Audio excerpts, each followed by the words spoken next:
The city of Norilsk, which is located in the far north of Russia, has been hit by blizzards and wind gusts of up to 27 meters per second for the better part of a week now, and it is buried in snow up to the waist.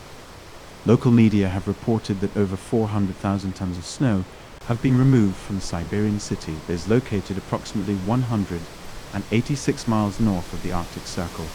during the course of the past 2 months. The airports in Norilsk and Dudinka, which serve as a primary connection to the south for the hundreds of thousands of people who live in these northernmost major cities in Siberia,